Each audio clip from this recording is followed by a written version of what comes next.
First step is organisation. Make yourself a timetable, make it realistic, and make sure that you incorporate breaks into it.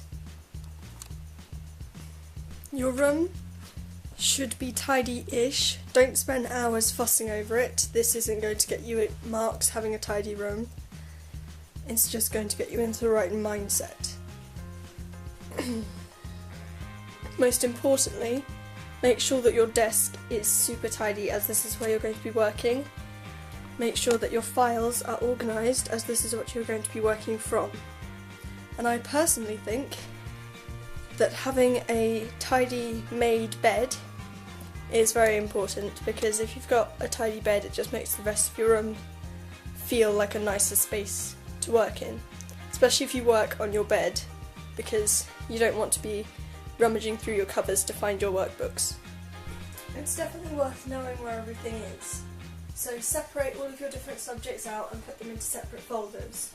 Here I have maths, geography, English, French, general revision, music, maths, RS, history the Cold War, history USA, history Britain, biology, chemistry, physics. The things you're going to need for your revision are your laptop. I like to use a whiteboard and whiteboard markers, black and different coloured pens, lots of highlighters for all the keywords you're going to have to remember, the appropriate reading material with notes,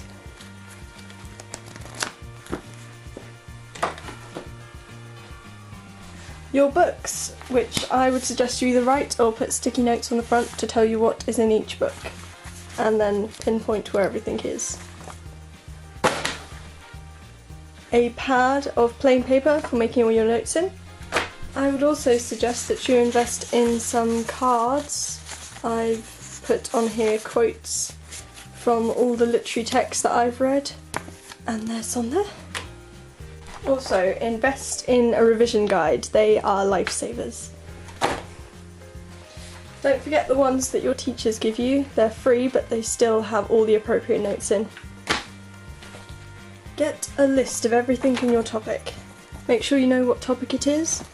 And what I like to do is I like to colour code what I know well, what I'm beginning to know, and what I really need to revise.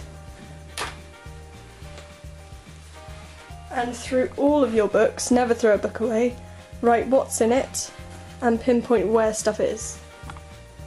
A ruler and all your appropriate maths gear like calculators and things like that if you're doing maths. I would also suggest that you make some posters and put some stickies on your wall, because they are just really quick reminders of what you have to do. Another thing I would highly recommend is past papers. This is a chemistry one that my teacher gave me, but you can also print them off if you look up your exam board. Past papers, they'll be on there, and get the mark scheme so you know exactly what the examiner is looking for. The next thing you'll need is some music to listen to. If you listen to music and do your work, it makes the time go a lot faster and you seem to take more stuff in. At least that's what I found. I don't listen to music with lyrics. I listen to classical. At the minute I'm listening to Tchaikovsky, but I have lots of classical music on here, and the Scala Concerto is also very good. A thing I would recommend is having the audiobook of all your assigned readings, so of Mice and Men, A Christmas Carol and The History Boys is great to have, because it's a lot easier to listen and read than it is just to read. There are a few sites that you should definitely know about when you're revising. The first one is GCSE Bite Size. There are lots of different topics, and what they do now, I don't think they did this a few years ago, is they have these watch things, and it's videos of different topics, so World War I and II, the Cold War, USA in 1919 to 1941, Vietnam, and they're just a very quick summary of the different topics. So in the Cold War you've got Stalin versus Truman, Yalta and Potsdam, and then it just goes through all the different stages until the collapse of communism. And it's really useful because at the end of each one there is like a mini quiz that you can take, which is 2 or 3 questions. Another one I would highly recommend if you're doing a language is Memrise, which is, I don't know how recent this site is, but it's really good. Another one which is very good, which not many people think you would revise from, but is YouTube. I've made lots of playlists. I think it's especially good for music because you can find all your songs that you're studying, put them into a playlist, and they've got really good revision notes over the top. I've done another one for history, which isn't very full at the minute, and another one for RS, which again needs adding to. But yes, they're the sites that you can use. When I'm taking notes from books, I have my book out, which I've already found like different sections and labelled them.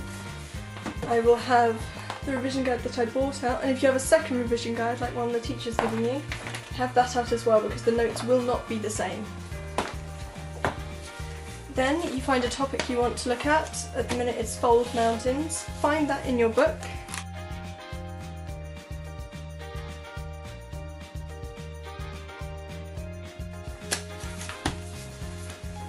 Find it in the first revision guide.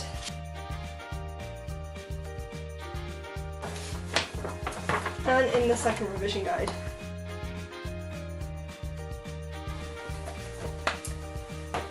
And the first thing I do is the revision guide that the teacher has given me. I highlight all the key terms that are down there. And then I will look at my book and see whether I have the key terms from there. If there is a diagram, draw the diagram first. Then label it and advanced label it if you've got a revision guide and there are more complex labellings on there. And then you describe exactly what is happening in the diagram. So I have got the diagram from my book, and I have the description from the top section of this revision guide. As in this revision guide, there is not much on the formation and there is more on the case study. What I like to do is write all the main notes in my black pen and have another coloured pen and write the key terms in a different colour. And as you're having to change pen for the key terms, I think it goes in better. But if you do not have a different coloured pen, you can of course just highlight your key terms, although I don't think it works quite as well. Don't just write reams and reams, make sure you condense the notes, and if it makes it easier, draw like tables. And the last thing is test yourself. You do not want to go into an examination without seeing the type of test questions you are going to get. I add questions into my notes and then put the answer underneath in a different colour. It also makes testing you easier for other people. I cannot stress this enough, no distractions. Turn your phone off, turn your Facebook off, turn anything off that might distract you from doing your work. And the last one is know your limits. If you know that you cannot concentrate for more than 45 minutes, do not work for more than 45 minutes. Take regular breaks, it will help, I promise. I personally can work for a very long time without taking a break, so that's how I work best. But if you do lose concentration extremely quickly, then don't despair, just revise for shorter times, take regular small breaks, and just keep yourself going. I hope this has been helpful, and good luck with all your exams.